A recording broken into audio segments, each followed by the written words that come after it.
Our podcast is called Candidly with Coffee, but lately it's been Candidly with Too Much Coffee.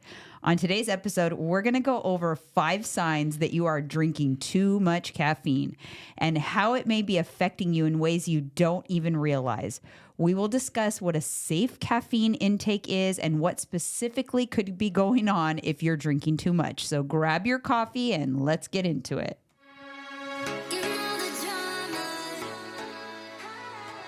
Welcome back, everybody. And we are back. Another episode. Yep, just like that. Candidly with too much coffee today. Too much coffee. But we'll get into that a little bit later.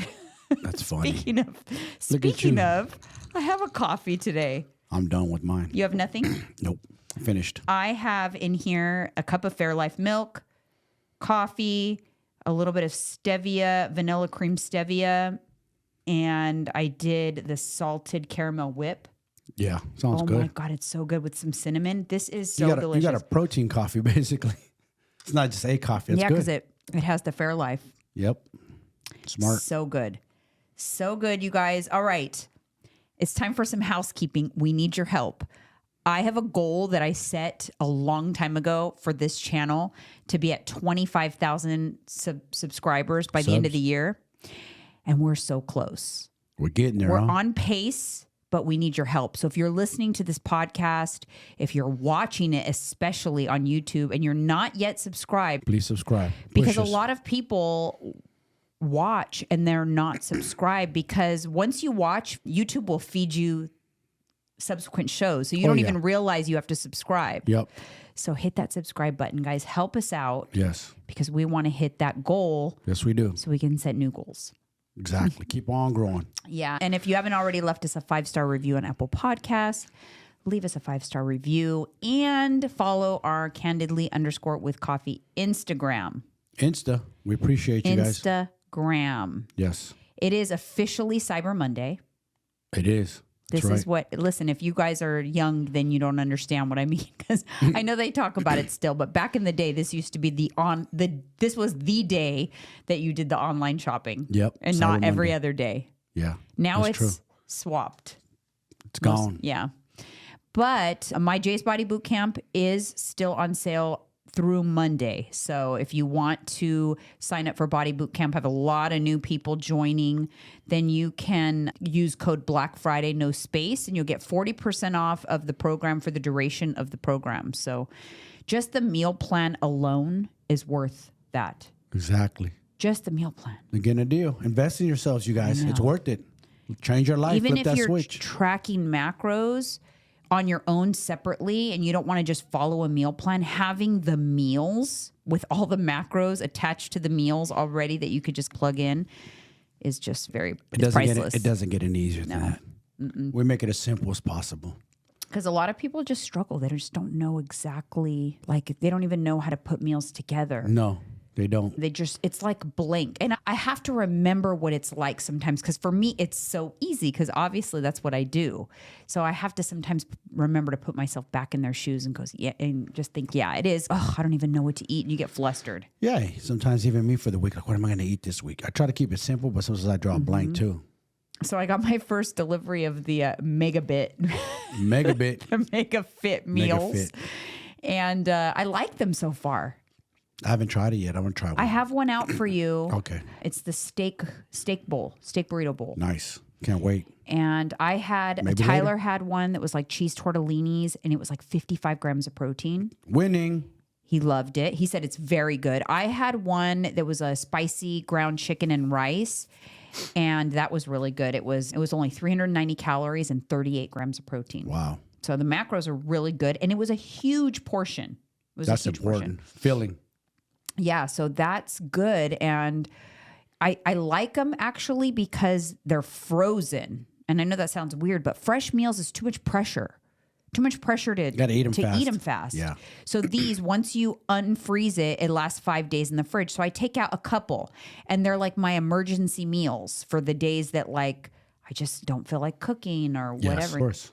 Some days you're just not feeling it. Yeah, you you're need just something not. quick. Yeah. You got to make it simple. I tell my clients that too. Have some meals you can just heat and eat real quick, simple. Because there's going to be days where you're just like, it's better to have that than say, Oh, I'm just going to go do a drive-through. Yeah. Because that's easy to do too. Yeah, it's convenience meals. Exactly. Convenience. It's like I'm coaching people who live a real life, have kids, husbands, Yes. jobs. I coach them on how that you can still be healthy and fit and live real life. Go through a drive-through and eat a frozen dinner and still stay on track. Like, I think people have this perception that you're either a healthy person or you're a normal person, and there's no like way to weave a healthy lifestyle into real life. They get mad too when you give advice about going through drive-thrus. People are like, why are you preaching that and telling people, listen, there's options there. That's why. Yeah. Like Taco Bell, what do we go? That protein bowl? It's a chicken power bowl. Yeah, see? Sometimes you're in a hurry. You don't have no time. You just don't have no time. It happens. All of us. You have no time. We have our spots where we go to. We're in a hurry. Chick-fil-A is one of them too. Yeah. And honestly, I haven't done that in a while. But it sounds intriguing sometimes. Yeah, we haven't, but exactly. Actually, I haven't. But it's okay to do it. It is. Yeah. Remember, perfectly. I think people forget that this whole journey is a marathon, not a sprint. We're not in a hurry to get somewhere. As long as you're making some progress, it's better than nothing. Mm-hmm. Some days you might have to put a pin in it. Okay, today I broke even. That's fine. Mm-hmm. Don't panic. It's okay. It's a marathon. That's all that matters. Sustainability. Yeah, because that's the biggest problem people make is they're all in or they're all out. Yes, and they're in a hurry to get somewhere. No. You didn't put that weight on overnight. You layered that thing on sometimes months, years. So it's going to take a minute to get off. Yeah. As simple as that. It's going to come right off. Someone said that. Like, people think, I forgot where I saw the post. Yeah, we talked about it two episodes in a row already. This will be the third one. Some people might have not heard it or don't remember, but you know what I'm saying.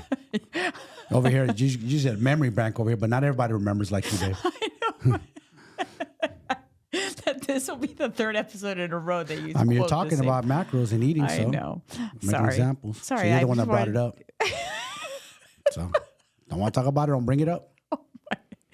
Okay, here we go. All right, enough laughing. Let's go. We're off to a good start. It's cheat day for us. Speaking of food, what are we gonna have? Oh, sushi. Sushi. We're gonna go for sushi. Switch it up. I love sushi, and I haven't had it in a while. I'm craving me too. it, Mm-hmm. and I always feel like good after I have sushi. Like I don't feel like a glutton. No, it's not like pizza or we didn't smash donuts or fast food. That stuff's heavy. Yeah, but I'm still on my mini apple pie kick, so that I'm gonna come home from my mini apple pie a la mode. Of course you are. Yeah, but you know what? I had a great workout actually at Orange Theory today, and I'm going to attribute it to I decided to fuel my workout. I'm going to play around with the timing of my food because I'm really just on this. I really want to maximize my workout. So if I'm going to go to the gym, I want to make the best of it. Of course. So I was hungry because normally I work out earlier at the gym. We go at 6 or 7, and my Orange Theory class this morning wasn't until 9:45. That's late. So I thought, you know what? I'm just going to eat because I'm starving and I'll fuel my workout. So I had a bowl of oatmeal. So I did oatmeal, half a scoop of the peanut butter cookie 1-Up Nutrition protein powder. You said half a scoop? I just do half. Oh. Yeah, because I didn't want so much heaviness in my stomach. So I did that. I did 1 tablespoon of peanut butter. Okay. And blueberries. Nice. And it was perfect combo. A perfect balanced, fueled workout. Fats, carbs, proteins. Yeah, and I had just my workout was just fueled and I felt good. That's good. But you have to really know what's going on when you're working out. First of all, do not work out weights fasted. That's just not smart. I used to do that. It's not all the smart. time. You're going to be you're going to have some muscle wasting. Yeah, you're right. Because you won't have that extra oomph to push through. For resistance training, your body needs ATP, so it needs glycogen. It will not use stored body fat for resistance training for the type of energy that it needs for resistance training. Yeah. So if you don't have sugar in your bloodstream, then it'll use sugar first, which means anything that you just ate right then, like maybe some honey or fruit or whatever, it's going to use that first. Then it's going to go into stored glycogen. So the energy that's stored in your muscles and your liver. We only have about 20 minutes or so of stored glycogen. So once it goes from your sugar to the stored glycogen, and then it's trying to replenish the stored glycogen, and you're still needing more reserves, it's going to go for muscle. Yep. It's not going to go for fat. Stored body fat takes too long to convert into energy to use it for resistance training. This is also why I personally prefer to do resistance training first and then my low intensity cardio. Because for my resistance training session, I'm going to use my sugar in the bloodstream. I'm going to use my glycogen. Then that's all depleted. My resistance training workout is done. Then I'm going to go do a low intensity treadmill session. Yeah. And that's going to burn stored body fat. Yep. And then you get home and you replenish the glycogen because you're emptied out. You want to fill up your energy tank again. So that's when I have my oatmeal or whatever. Yeah, that's true. So far it's been working. I've been doing my power oatmeal every morning too before I work out, and I've been having good workouts. Yeah, and when you I don't like to overwhelm people that are brand new to the healthy lifestyle or trying to get off a lot of body fat with a lot of these kinds of details because it's not necessary until you're getting into the fine tuning and body recomposition. Yeah. And you're getting you are like sculpting your body. So towards the end of like your fat loss phase, that's where you refine things a little bit and you fine tune things. That's true. If you're listening, you're like, why didn't you tell me that? Because if I haven't told you, it's because you're not there. You're not You're ready not there yet. Everybody wants to jump the levels. You can't jump levels. Yeah, there's steps. There's just process. no need at certain points. None. All right. A hot coffee topic. You guys, I have some news I want to share. And that news is I am currently in the process of becoming a certified menopause coach. Check that out. Menopause coach. Yes, I am currently in a course and certification program to officially be by an accredited institution certified to help women specifically with weight loss, the mental aspects, the weight loss aspects, the hormone stuff, to help them through that process because there's not a lot of help. No, there's not. And your primary care doctor doesn't help you. Not at all. Not at all. You got to twist their arm and they still don't want to help you. It's crazy. And I just want to make it my mission. Like I want to help women through the process, but I want not only just by my personal experience, because right now it's more of like my own personal research and my own personal experience with menopause. But the truth is everybody has a different experience. Yeah. And some people it's more difficult than others and everyone has different ages and all of that. And so I want to make sure that I'm armed with really good knowledge to help women that are in different circumstances. And this program that I'm getting certified through, it requires recertification every 2 years. And it's crazy because you're going through your own form of menopause, like you're experiencing yourself, and now you're learning more about it. Yeah. So I'm excited, you guys. More updates on that as I get closer to completing it. But I'm on a mission. On a mission. I am on a mission because people need help. Yes, they do. I get messages inundated with comments on YouTube, especially on my videos, that people, they need so much help. And what people don't realize, and like I talked about it a little bit on the last episode, things I wish I would have known, like in perimenopause, you can get in front of so much in perimenopause that I didn't realize. And I was probably in perimenopause for 5 years. Damn, that's a long time. Because as soon as your periods start to become irregular, that's perimenopause. That means your hormones are fluctuating and they're not timed like they normally are. So especially during perimenopause, I think people need help because that's when they don't even realize they're in any sort of hormonal dysfunction.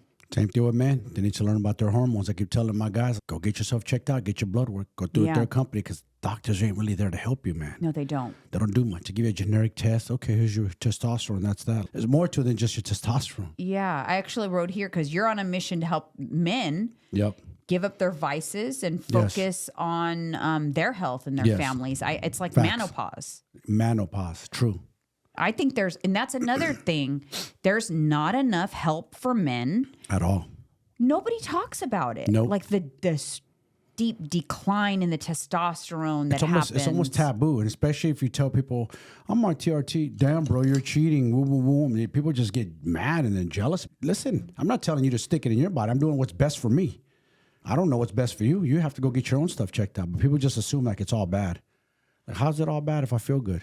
Yeah, I don't understand why people still think that. They lump us in with like, and I don't want to judge them. They lump us in with bodybuilders, like we're taking crazy ass stacks Yeah. of this and that. We're not doing that at all. It's just to get our hormones to normal. That's it. We're not trying to get ultra jacked. Yeah, exactly. It's a difference. Way different. It's so different. It's not getting your levels to off the charts levels. It's getting levels to like where you're Ought to be normal. Yes. Where you don't have those side effects. Man, Yes. I cannot tell you the biggest impact, you guys, and I know I've talked about this on my series, if you watch the HRT series that I'm doing, but my sleep, You're I lucky. just can't even get over it. I sleep so deep that you could have a whole nother life I'm jealous. after I go to sleep. I know. Like you could be going out partying every night and I would have no idea. My sleep is jacked. We're going to get into Sucks. that. I feel it every day too. It's terrible. Yeah, that's terrible. I don't feel good. And I didn't, you know what? I was having jacked sleep for a long time too. And I just got used to it. Like I thought it was normal. And I would still, it's not that I wasn't going to bed early and had my routine and all of that. I did all of that, but I still just wasn't, my quality of sleep wasn't good. Mine's broken up like crazy. I'm not sleeping good at all. I don't even know how I'm getting through these workouts, to be honest, just pure will. It's the worst. And I did a bunch of things before I started HRT. I did everything under the sun to help my sleep. And the things I did help, one of the biggest things I did that helped was I don't get on my devices in bed. I don't do it no more. I don't bring the phone to the bed. I leave it on the living room charging now. That helped a lot, but nothing has helped like my little dissolvable progesterone pill. Damn. Because that thing literally just knocks my lights I wish out. I could take it. I wonder what it would do if a man. Hell no. It might Do turn me men feminine. have any progesterone? I don't know. I don't know if that's a hormone they I don't have. know.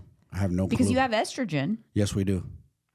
Just like you guys have testosterone. And people don't know that. Women have a lot of testosterone. Women Not a have lot. more, but they have more testosterone than they have estrogen. That was a shocker when I found that. I was like, what? Yeah, we have testosterone, and that's what allows us to build muscle. Yes. So my testosterone was in the toilet, and that's why I'm taking some, because my goal is to put on muscle mass, and I don't have, my testosterone's not at a normal level. Both of us was in the toilet. So I needed to take some. And so some people on HRT don't take How testosterone. about your estrogen levels? What were they at? Do you know? I don't know the number, but it was, Yeah. so it gave me like the ranges, and then it said like likely menopausal. I was like menopausal on all of them. Yeah.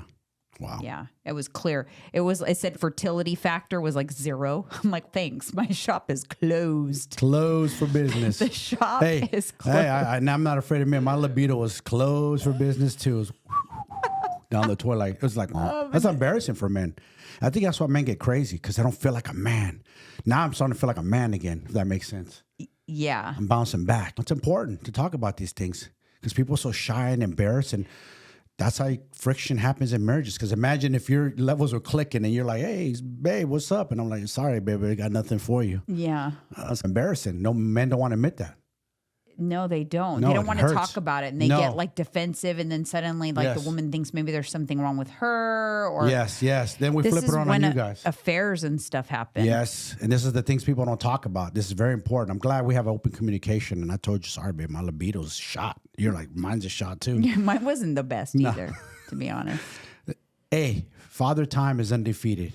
Yeah. Mother time is undefeated too for you guys. It's just the way it goes. Yeah, it's crazy. It's just crazy the things that we Your go body. through. Yeah. And it's not like we don't eat good.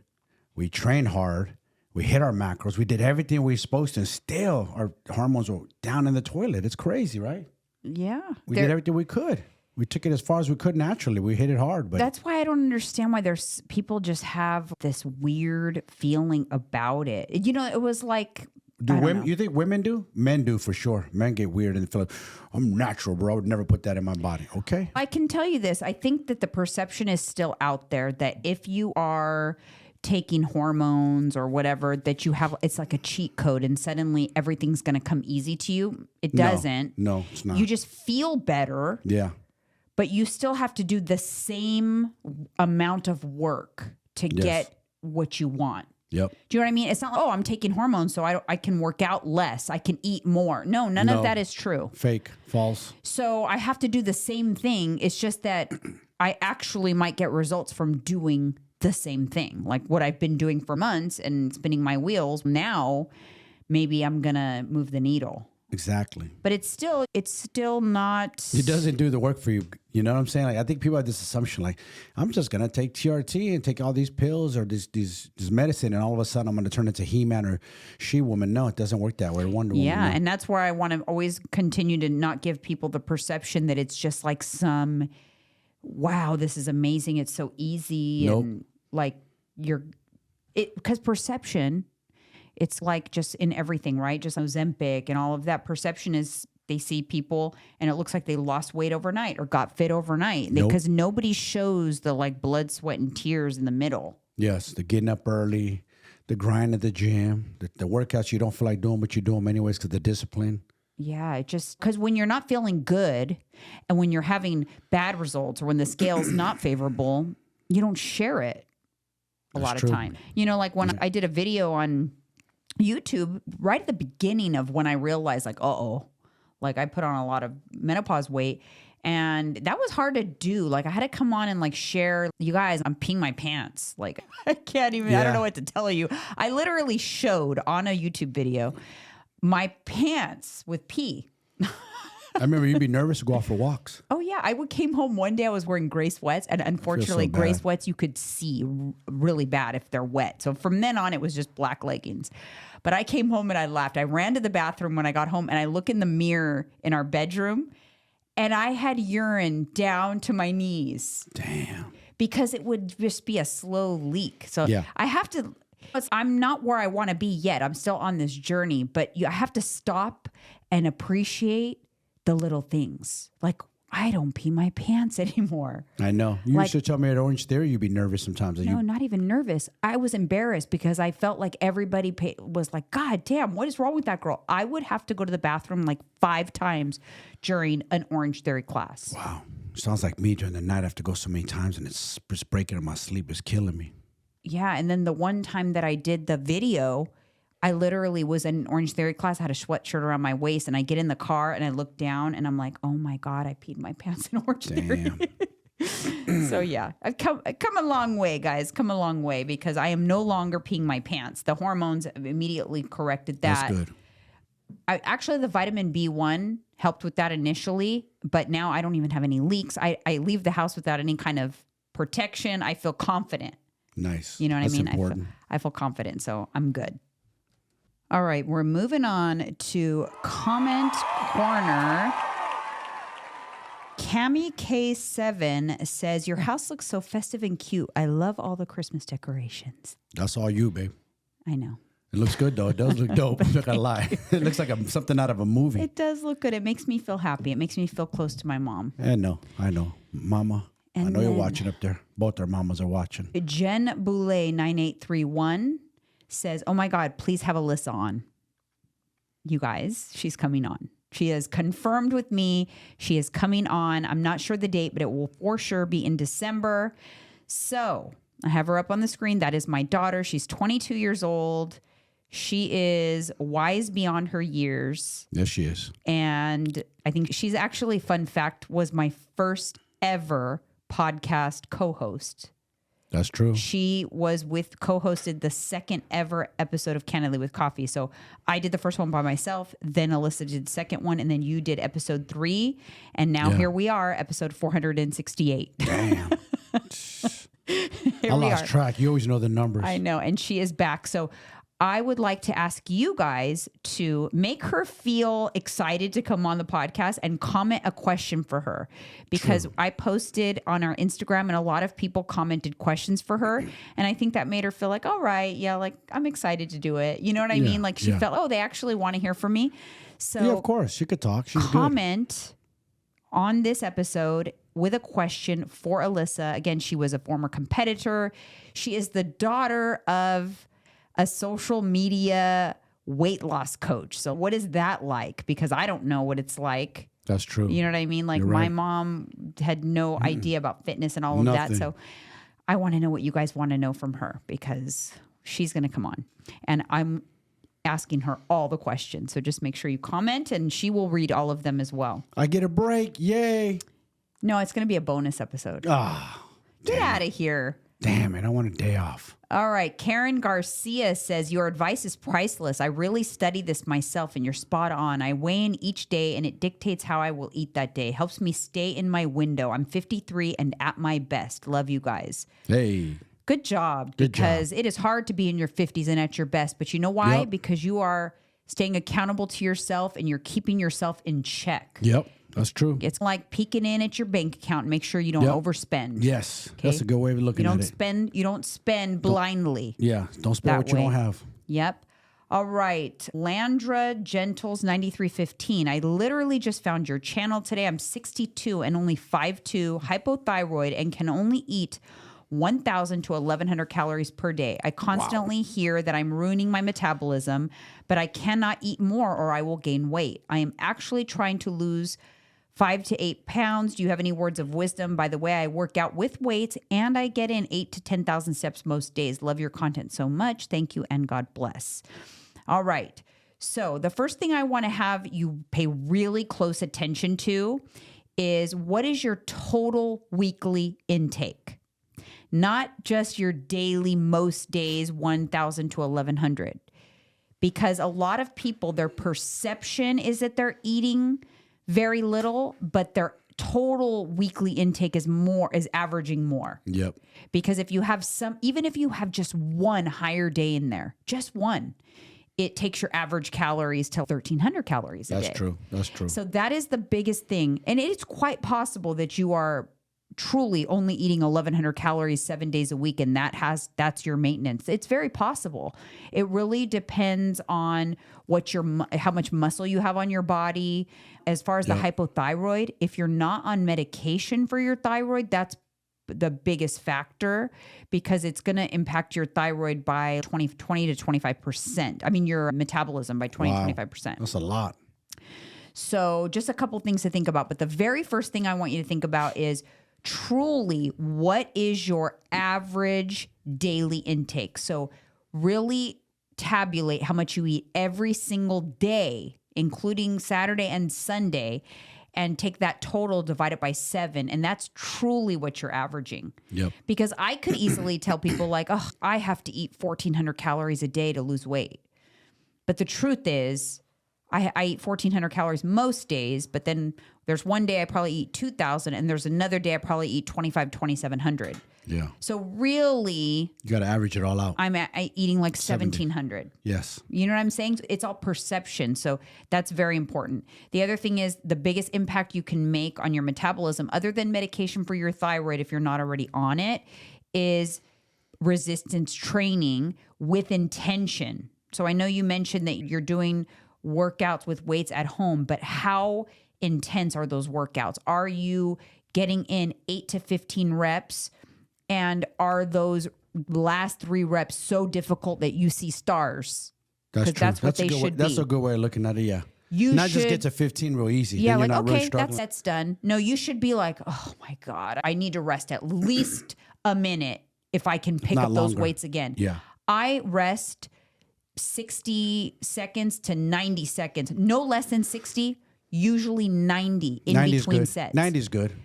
A minute is quick. A minute is more on the lighter version of your workout. And if Because I do 90 to 2 minutes. And if you can do another set easily after just 1 minute of rest, you're probably not lifting with enough intensity. You're Yep. probably not lifting as heavy as you need to go.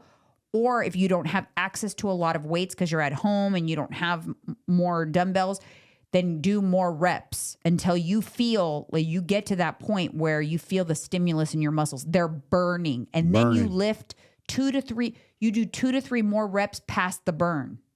Oh, yeah. That's Because the burn is the lactic acid. Lactic acid. You can go further. Yes, you can. So when you think it's time to stop, do 2 to 3 more. Yep.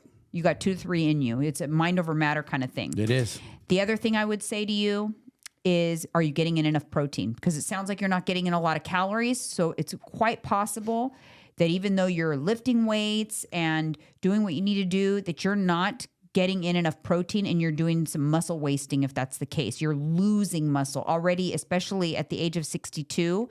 That's something that you're going to battle, sarcopenia. So you really have to make sure that you are getting in good quality protein and enough of it. And you should be getting in like 100 grams or more. At least, minimum. Yeah.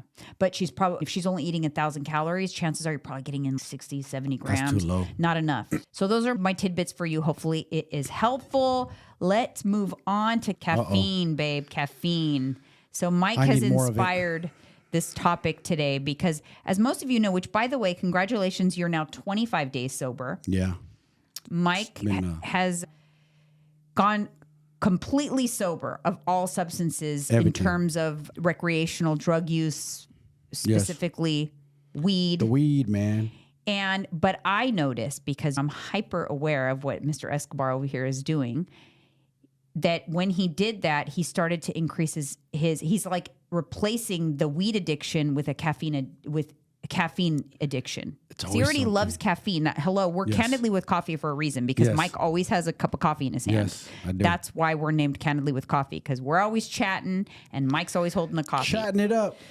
So I decided to pay attention to how much caffeine he was taking in, and I tabulate that he's getting somewhere between 700 and 1,000 milligrams a day of caffeine. That's not good.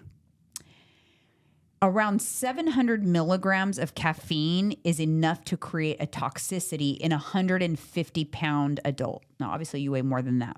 Yeah. Now, anything can be toxic. So I'm not saying anything. Caffeine actually has a lot of amazing benefits, and anything can be toxic. It's all about the dosage. But caffeine is one of those things that you need to monitor your intake, because you can't just be willy-nilly with caffeine and have as much as you want. No. It can cause a lot of issues, a lot of medical issues. Yes. That's why young kids are not allowed to buy energy drinks, because it can cause like rapid heart rate called tachycardia. And you could literally go into cardiac arrest from the rapid heart rate. But there's also other things, because it stays in your system. And what people don't realize is when you have a cup of coffee, you're not getting the full effects of that cup of coffee for 2 hours.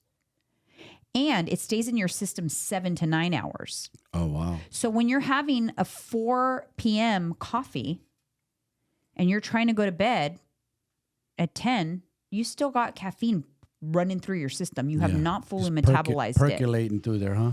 Yeah. It's caffeine. Obviously, we know it's a stimulant. It increases your brain's and nervous system's activity, speeds up your system, increases the circulation of adrenaline and cortisol. Yeah. That's what caffeine is doing, okay? Messing up my sleep. You should. The FDA recommends that you keep your caffeine intake 400 milligrams or less per day. I do. I monitor my caffeine intake because I have to be careful that I don't go above, because I do an energy drink in the morning, and I do half a scoop of what is it called? Pre-workout, which has mine doesn't have too much caffeine in it. And then I also have a rule for myself, no caffeine after noon. So I do drink Diet Coke, but I drink caffeine-free Diet Coke. Yeah. Yeah, it's important. So I monitor it, but you don't. And you have 2 cups of coffee in the morning. Yes. Then you have a big ass coffee when we get home from the gym. Yes. And then you lately in the afternoon, and then I see you have a Monster energy drink. And then in the evening, I see you have another cup of coffee. Yeah, that's stupid. It's tabulating to about 1,000 milligrams on some days. I gotta chill. Okay. Let's talk about some of the things you might experience if you are taking in too much caffeine. Number 1, feeling edgy. That's me. Wakefulness and energy, that's what you want when you get the drink, right? But if you have too much caffeine, you're actually going to feel nervous, agitated, jittery. Yeah, all right. Those things. Impatient. And if you already are someone who is an edgy person or anxious person, or suffer, like you have an anxiety type issues, caffeine will actually worsen the symptoms. Man. Now, we can live without caffeine though, right? I had a friend who cold turkey and stopped drinking caffeine altogether. Now, we're going to talk about that, like stopping. But yeah, you can live without caffeine. But caffeine has benefits though. But unfortunately, in someone like yourself, you tend to take things that even have benefits for you and ruin it because you have this addictive and extreme tendencies with things. I saw that the other night with the people I was with. You take something that like even weed that doesn't have the traditional opioid chemical dependency issues, but True. you can't just smoke a little bit of weed. It has to be like balls to the walls because you have those addictive tendencies. And that's why you have to be more mindful of things. I'm not saying there's anything wrong with caffeine. I love caffeine. I drink caffeine in moderation. I monitor it and I do not abuse it. I sleep like a baby. I'm jealous. And I cut off my intake and just like with anything, boundaries. You have to have boundaries. But number 2 of things that can do when you drink too much caffeine is difficulty sleeping. Not only can too much caffeine keep you from falling asleep, it will decrease the quality of your sleep, tossing and turning at night. Why? Because it stays in your system for up to 9 hours. It sucks because I get up to use the restroom right in the middle of the night and I can't go back to sleep. Because you have caffeine in your system. Yeah. Okay. It also gives headaches. So if you exceed what your personal caffeine threshold is, it's not uncommon to experience the doozy of a headache. Now, the problem with the headache thing is also if your body is used to a certain amount of caffeine, when you reduce it, it's also going to cause headaches initially because caffeine, you do get addicted to it and you do build a tolerance to it. The cool thing is you can reset your tolerance pretty quickly with caffeine. Once you get it out of your system completely, in 7 days of no caffeine, you completely reset your sensitivity and tolerance. So when you go back to drinking it, you could drink just a little bit and you'll get the effects of it. Yeah, you're right. But I think the biggest mistake a lot of heavy coffee drinkers or caffeine drinkers make is they no longer get that pick-me-up feeling from a cup of coffee. No. So they think, oh, it doesn't affect me. Just because you're not getting that pick-me-up doesn't mean it's not affecting you with anxiety, adrenaline, poor sleep, and things like that. Yes. This one, I know you have big time. Afternoon crashes. Yes. If you are someone that is dragging by 2 p.m. and you are longing for a nap, like you're like, I need my nap. It's too much caffeine in the early part of the day. That's me. When you are charged up with that superhero energy, which is how caffeine can make you feel, you're bound to notice the contrast. As soon as that caffeine metabolizes out of your system, you're going to notice the crash. So think about this. 9 hours after your last cup of coffee, you have a massive crash. Is that? Yeah. Yeah, because you're up super early? Well, I'm up super early, 4 a.m., drinking it by 4:30 So are you having a crash between 2 and 4 p.m.? What time is it right now? 1:49? Yes. You're having the crash. I feel like crashing right now. I'm struggling. Because you started the coffee at 4 a.m. and you're crashing and you're taking too much. How much do you drink at 4 a.m.? 2 cups? 2 cups. Yeah. 2 pods. So it's 340 milligrams of caffeine. 2 pods, yeah. You're already at a daily threshold. Yep. Right there where you should spread it out.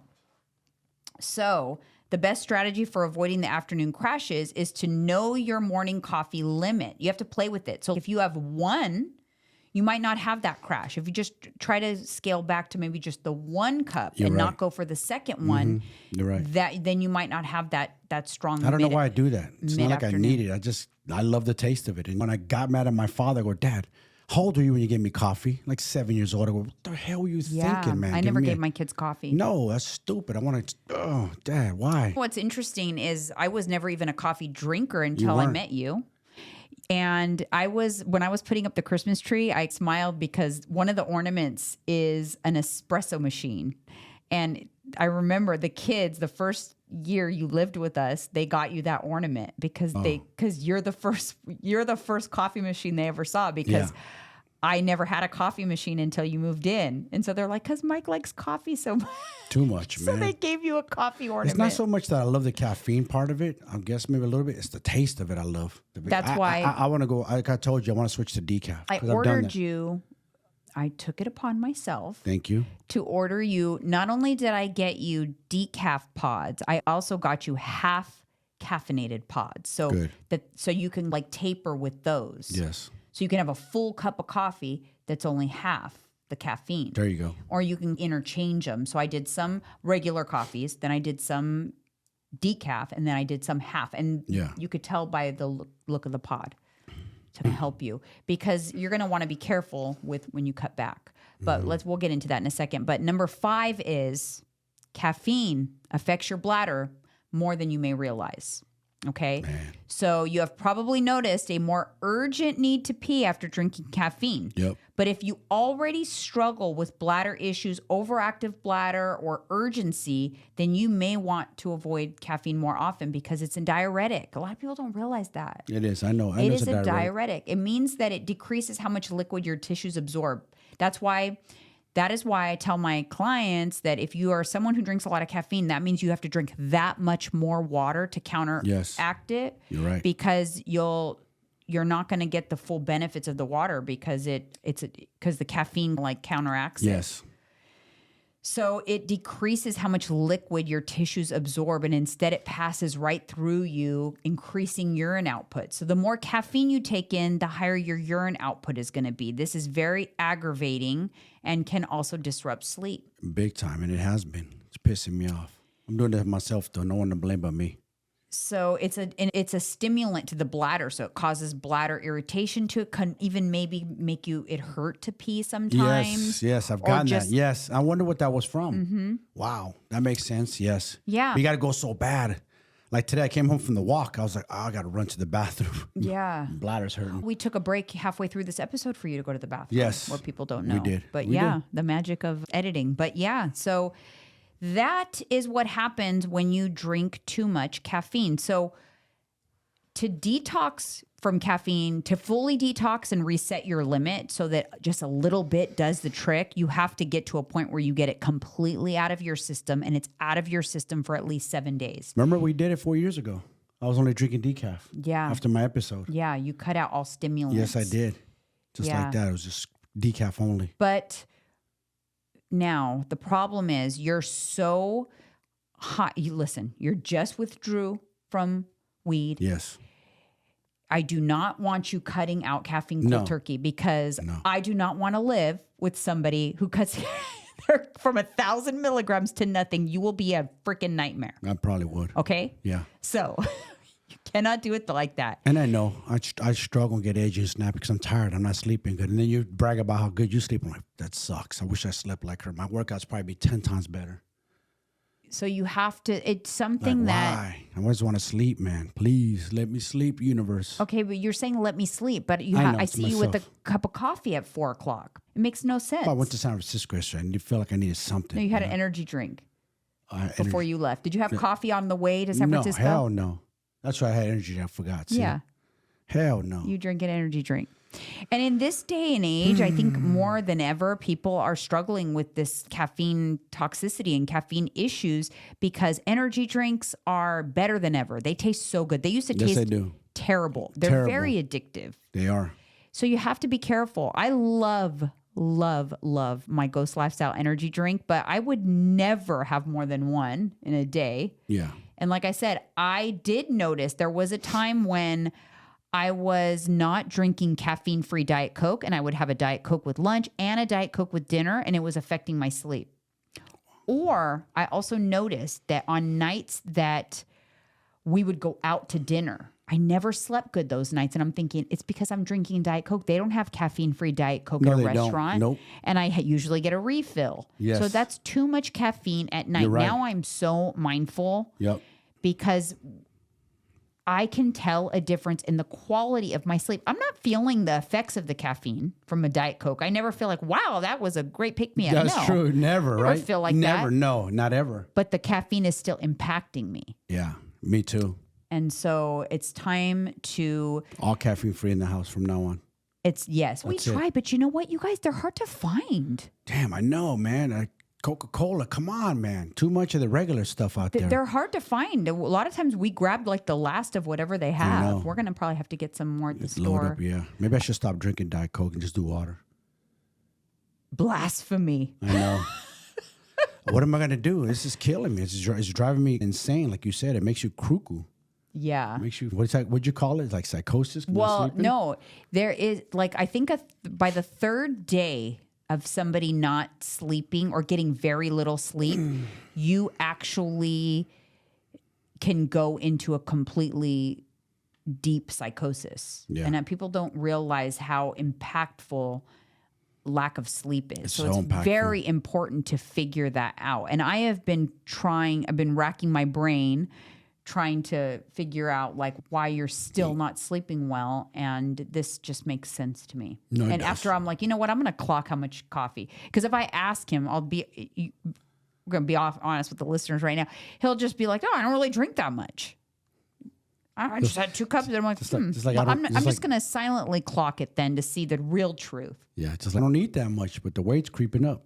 Okay. Oh my God. Yeah, that's the comment, Right? by the way. That's totally off topic, but most common thing I hear all the time is someone be like, listen, I want to lose weight. I want to get on macros, but I really don't eat very much. Are you overweight? Yeah. Then at some point in time, you have ate in a surplus. And every time you eat in a surplus, it gets stored. So in order to get rid of the storage, you have to eat in a deficit, period, end of story. So if you ate in a surplus, then go back to maintenance, the surplus still stays there. Yeah. And then a month later, you eat another surplus, it's going to store it again. And that's how it builds up.